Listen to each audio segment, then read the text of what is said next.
are now listening to the War Report Podcast Network. What's going on, everybody? Welcome back to the College League Podcast. I am Dylan Larck, IUboy on Twitter, here to talk to you about the latest in Auburn football, basketball, and gymnastics news. Get into the remainder of this week. Before we do, earlier this week, Mike G of the War Report, I'm sure everyone knows who Mike G is, was on a podcast with Chris Phillips of the SEC Unfiltered podcast, or just SEC Unfiltered in general, and they talked about their ranking of SEC quarterbacks. And I saw, based on his rankings, he's put Hugh Freeze at 15. And I wanted a chance here to give my opinion about this. I love ranking videos. It's one of my favorite videos to make. It's one of the easiest videos to make, but it also takes the most background information here. But yeah, I wanted to take my little chance at ranking the SEC quarterbacks according to how I see them. I don't fully believe that Hugh Freeze is 15th out of 16 in the SEC, but I don't think he's so much higher than that. And I think the easiest thing to do with this list is to work from the top to the bottom, because I think you pretty much know who the top is. And then once you get to like 7 or 6 and down, it starts to get a little more interesting. So starting off, the best coach in the SEC is, of course, Kirby Smart.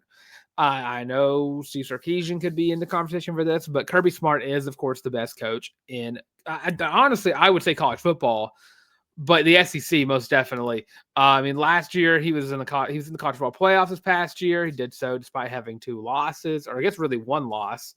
Oh no, he had 2 losses, right? It was like 2 losses, and then he won the SEC championship. Got the bye week, and then got beat by Notre Dame, which shocking to say the least. Texas, of course, lost to Ohio State, the now national champion. But I just fully believe Kirby Smart is still the best coach in college football. And, of course, he's going to be named the best coach in the SEC. Up next on the list, because do I have to go too far in depth in the Kirby Smart description? Number 2, Steve Sarkisian, a guy who has fully rebuilt Texas. Texas isn't back yet. I think they'll be officially back whenever they win a championship, but I don't see that happening soonish. Was able to build Texas back from the bottom of the Big 12, not really bottom, but like middle of the pack in the Big 12, after the years of Charlie Strong and whatnot. Now Texas is a powerhouse, and not only were they in the Big 12, but also now in the SEC. And of course, you have every thing you need to build a program at Texas. You have the money, you have the foundation, you have everything you could possibly ask for if you were a coach, if you go to Texas. And Sark's done that and more. I mean, he almost won the SEC in his first year in the conference, and he made the playoffs. He made it, even won a game in the playoffs.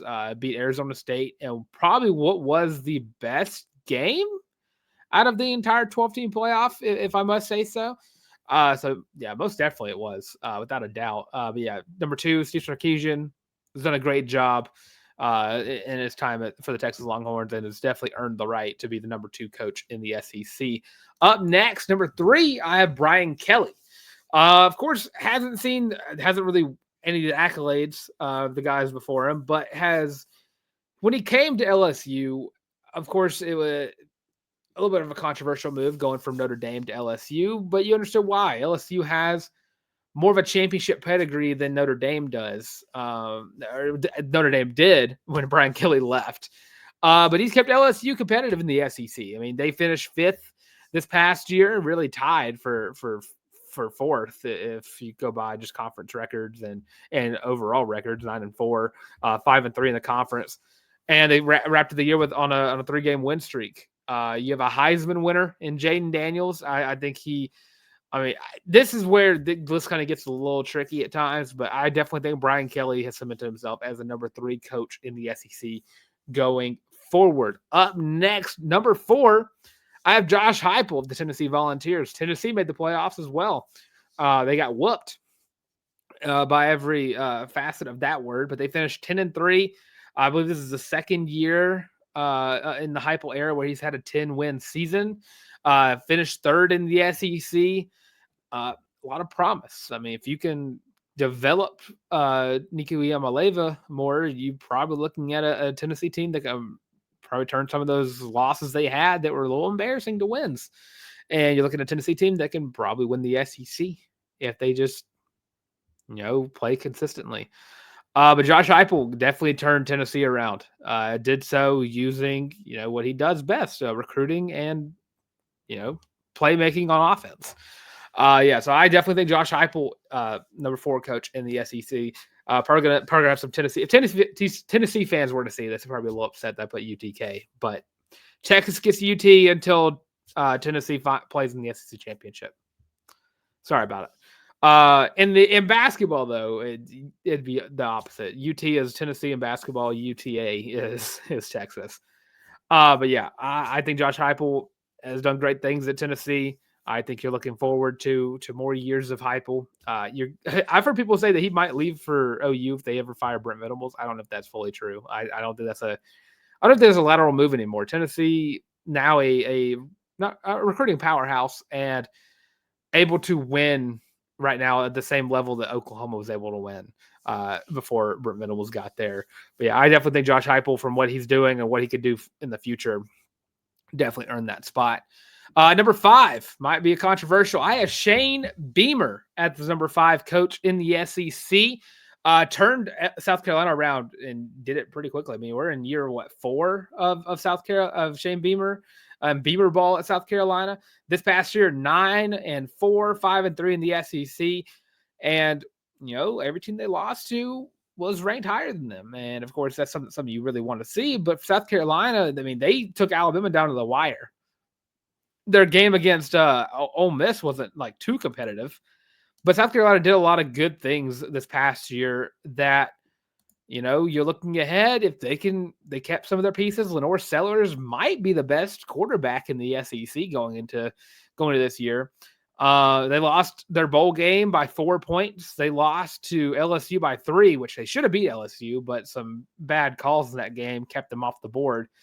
I just fully believe that, moving forward, South Carolina could be a big threat to a lot of these other teams that they play.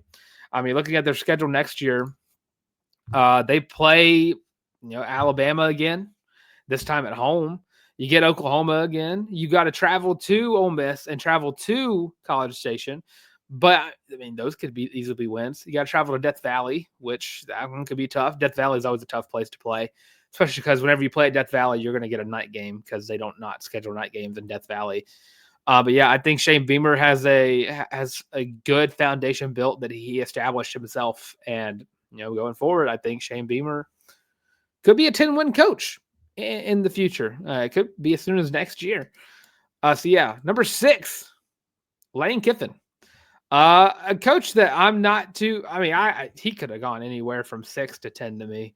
Lane Kiffin, a good offensive coach. But when it comes to like game management and whatnot, he's just not there for me. I mean, he 10-win season yet again. He does good at winning games in the regular season. And blowing. I mean, his 10th win came in a bowl game, where I believe he had everyone play, which you don't usually get in bowl games. But he was able to take down a highly ranked team in Georgia, but he lost to Kentucky, lost to LSU, lost to Florida too. And had an easy first 6 games of the year, and he blew one of those. Lane Kiffin stays at 6 despite the criticism that I'm giving him. Of course, I'm going to give Lane Kiffin a lot more criticism than I won't give, or the other way around, compliments. But he is a good coach, and I'm going to submit to him as number 6 in the SEC. Number 7, I have Kalen DeBoer, Alabama's head coach. Last year, first year, Bama 9-4, 5-3 in the SEC. Lost to Vanderbilt, which is going to weigh heavily on my ranking here. I mean, a lot of games Bama got outcoached in. I mean, Tennessee got outcoached. Oklahoma, didn't even look like the same team on the field. Bama got kicked out of the playoffs in their first year, of an expanded playoff. So watching Alabama kind of fall out of good gracious with college football playoff voters was a blessing in disguise for everybody else.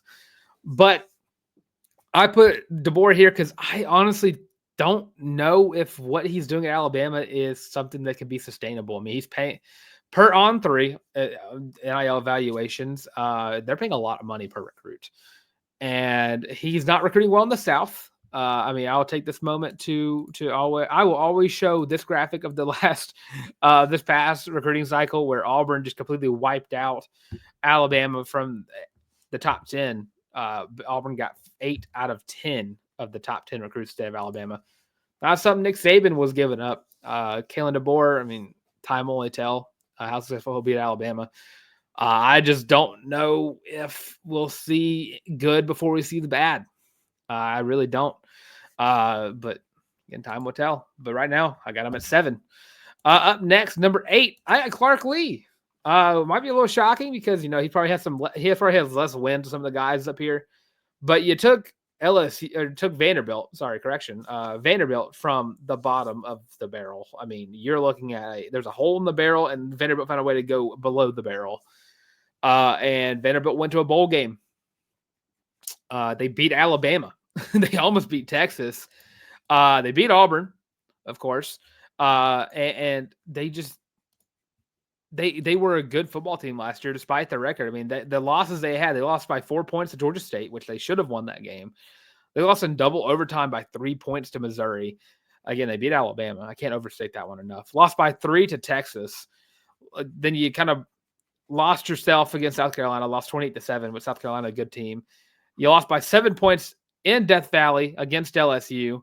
And then you lost by 13 points to Tennessee. And then you beat Georgia Tech in the Academic Quiz Bowl that was played in Birmingham this past year. But yeah, I mean, Vanderbilt was a very good team. I don't know if we see a second year of Clark Lee getting Vanderbilt to a 6+ win season, but it was a magical season nonetheless. He's earned his flowers, and right now I have him number 8 because I just think that what he did last year just earns him that at the bare minimum. At number 9, I have Eli Drinkwitz out of Missouri. Missouri had I can't even say they had a down year. I mean, it felt like they did, but 10-3, 5-3 in the SEC. Drinkwitz he dealt with some injuries on his team this past year. It'll be interesting how he moves on without Luther Burden in the rotation, but honestly, he didn't even really use Luther Burden like you would expect him to. Luther Burden was second on the team in receptions, or first on the team in receptions, second on the team in receiving yards. Kind of got force-fed a little bit, but Theo Weiss had himself a year. And, of course, what they're able to do with the running backs. I mean, you had Nate Noel and Marcus Carroll, who both had really good seasons. Marcus Carroll had 12 touchdowns, while Nate Noel had 818 yards himself. The injuries really shot Missouri in the foot. And if that turned around, who knows what games they win. I mean, I think if you had Brady Cook healthy, if he didn't get hurt in the Auburn game, which that game was a sham. I checked Missouri's hospital records on that one. But, I mean, had Brady Cook been healthy for the Bama game, who knows how that game would have turned out to be.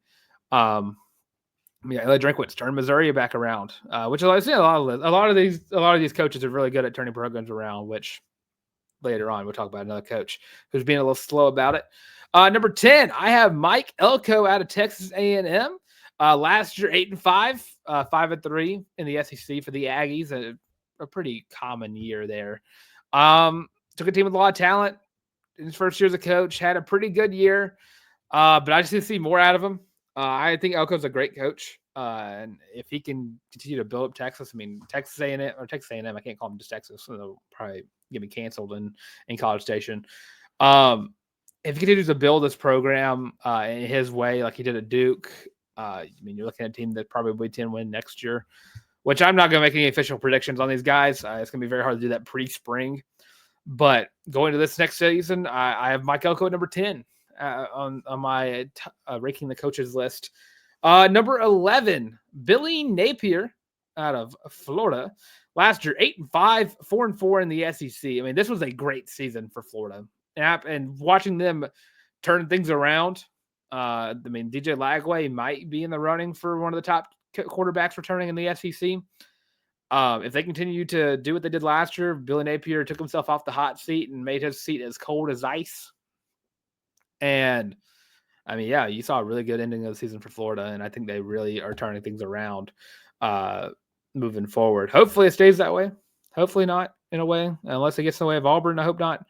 But yeah, Billy Napier solidified himself, number 11. Now, this gets where I have different than Chris Phillips. Hugh Freeze is my number 12 coach in the SEC. Last year, Auburn finished 14th in the SEC, 5-7 record, 2-6 in the conference. And they did so by not finishing games. They had games where they had the lead or they outgained the other team, and then they just lost. Vanderbilt comes to mind. Oklahoma comes to mind. Arkansas comes to mind. Auburn had chances to win every single one of those games and just couldn't do it. Now, whether you blame quarterback play or you blame the play calling or you blame just overall players not doing what they need to do, everything that happens on the field falls back on the coaches. And that's just how it is. Late game collapses are going to fall on the coaches.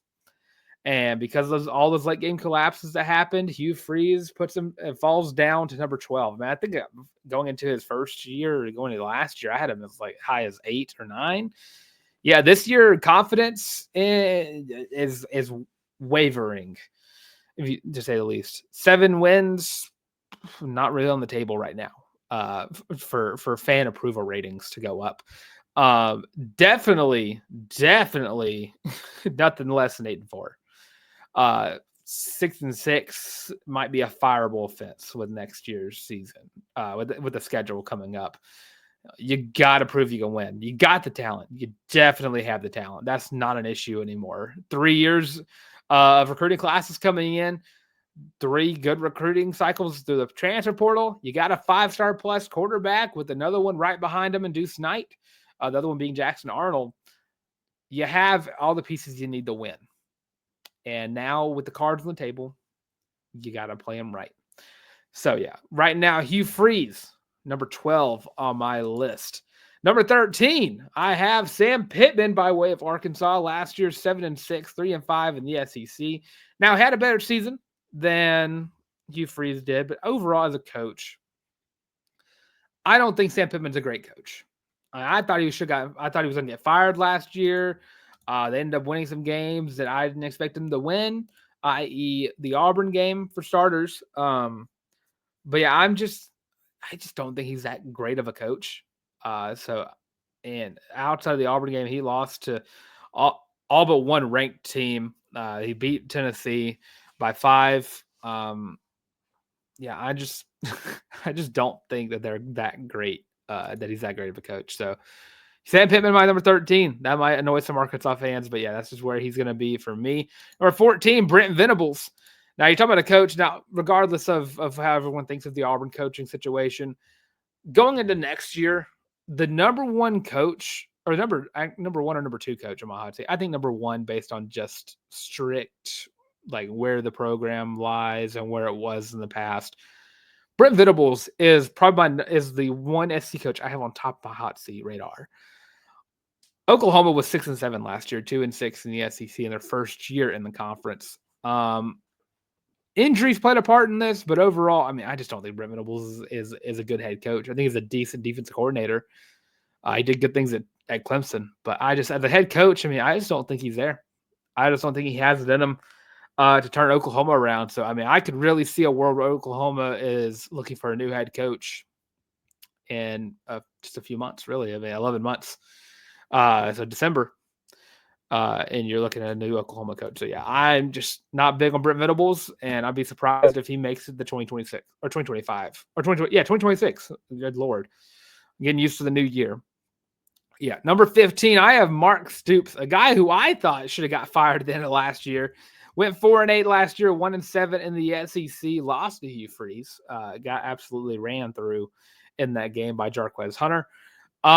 Kentucky is on a downward spiral in every sense of the word, and it was bad.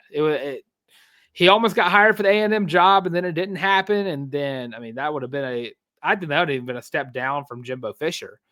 I don't think Stoops is. I mean, I don't really think he's good anymore. I mean, he if Kentucky cared more about the football program, he would have got fired 2 years ago.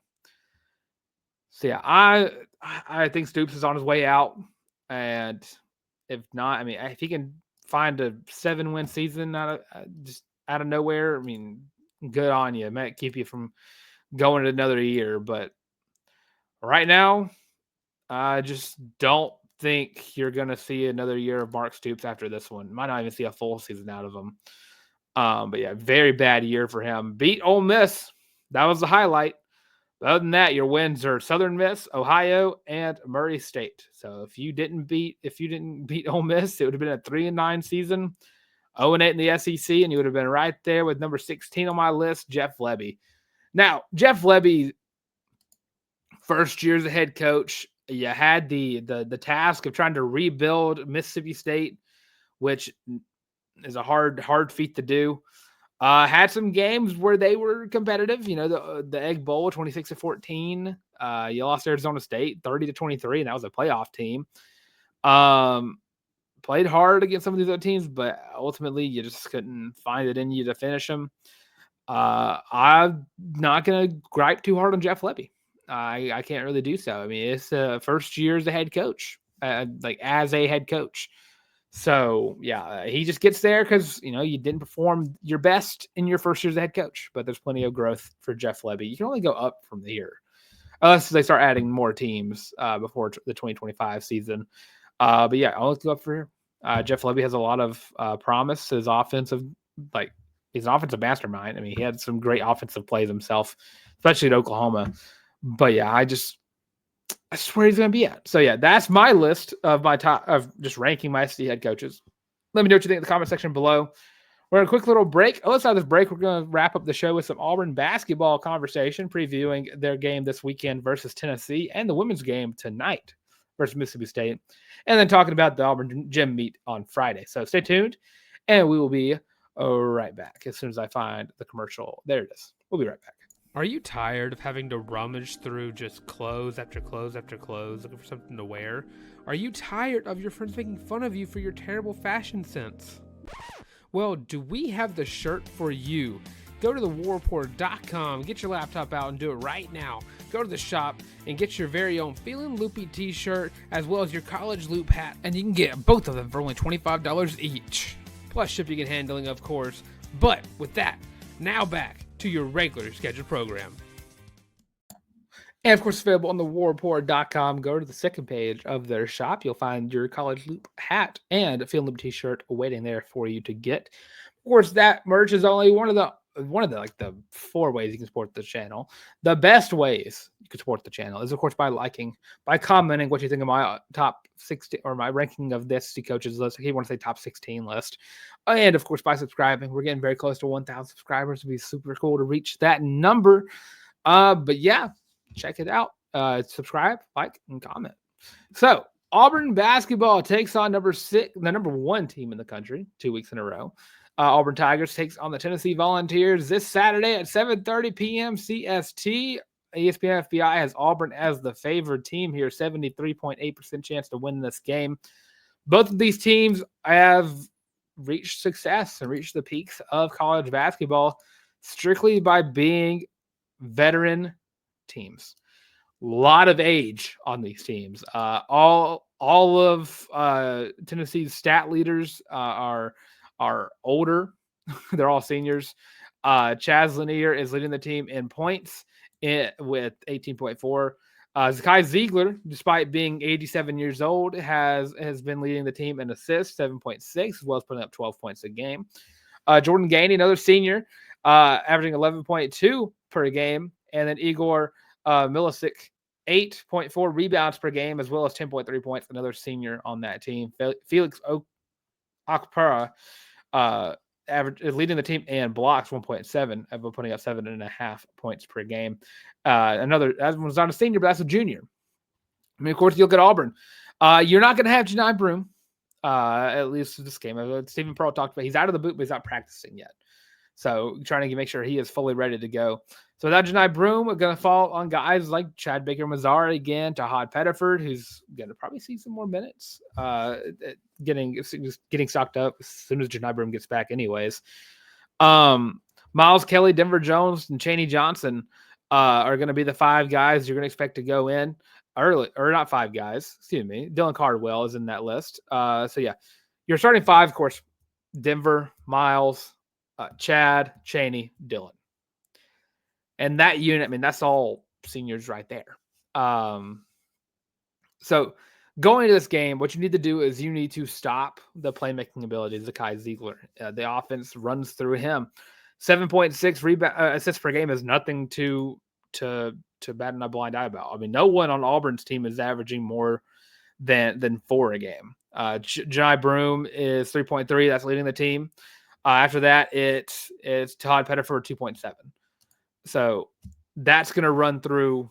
That's what Tennessee runs through. I mean, the big plus here for Auburn is, of course, that they're playing at Neville Arena, which Auburn plays. That's where Auburn does their best at.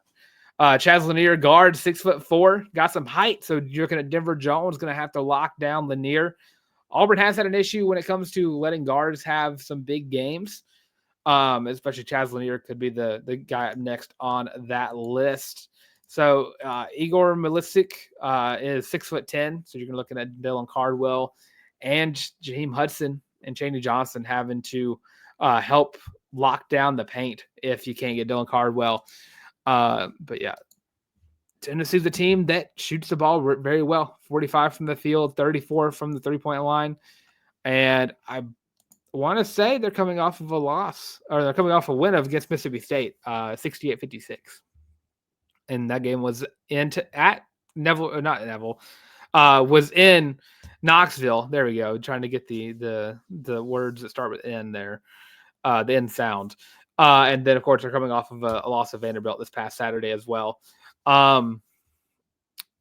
This game gets tough to really predict whenever you think about the fact that Janai Broom is not in this game. But what you see from Auburn thus far is the resiliency that they have. I mean, you're looking at, as soon as Janai Broom went out, things felt grim because you don't know when he's going to get back. You assume probably by the end of the month. But this team is still fought. This team is still getting things done. And is it pretty? Sometimes no. In South Carolina, whenever it happened, that wasn't pretty. Georgia wasn't pretty.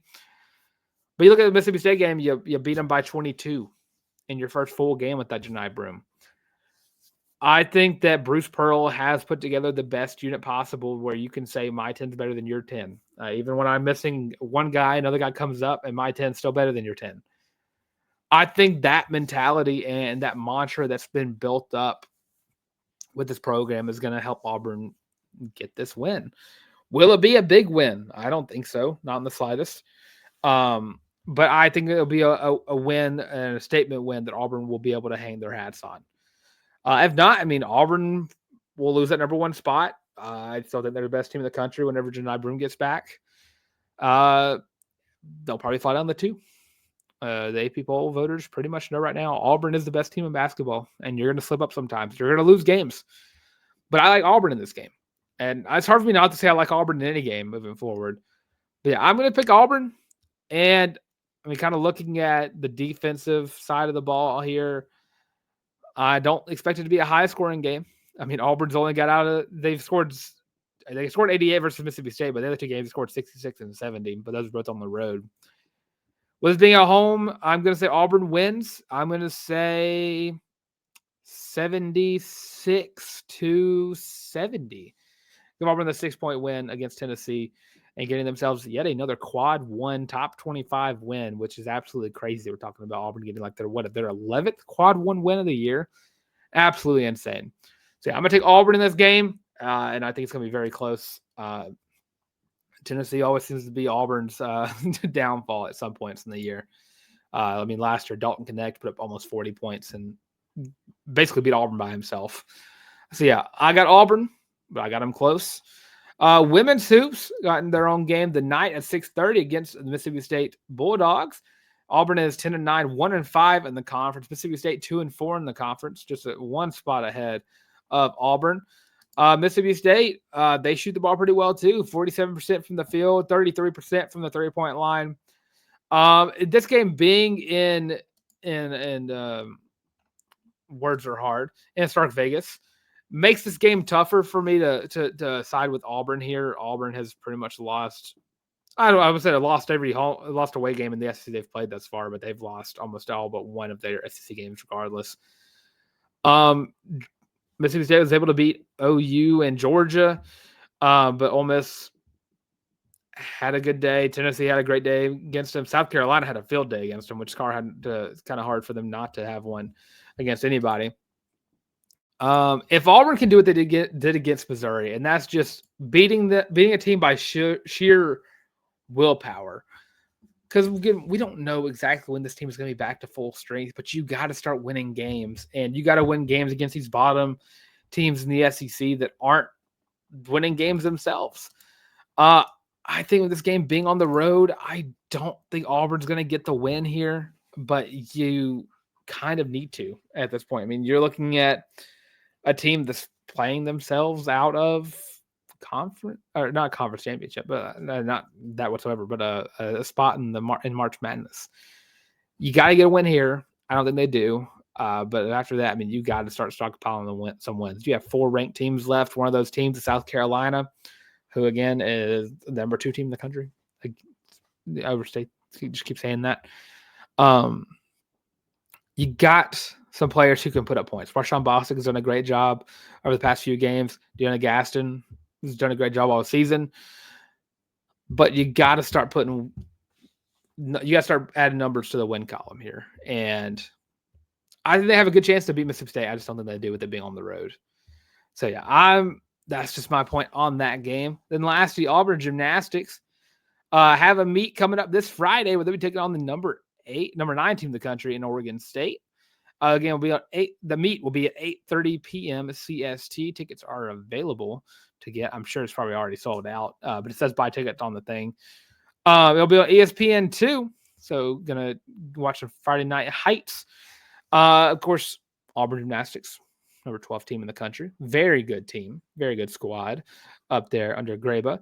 If this team can continue to do what they've been doing all year, which is actively being great across the board, you haven't had a down. I don't want to say a down meet yet, but you had one early. You've had Vault on your side. You've gotten 49s in the 2 things that were killing you last year, which was Beam and Vault. Continue that. I mean, shoot, you got a team that could probably make it all the way. Of course, you got some teams to get out of the way. I mean, you still got Oklahoma in a few weeks. Again, you already competed against them this year. But yeah, never mind. You don't play. Yeah, you do play Oklahoma again on Friday, February 28th. Excuse me.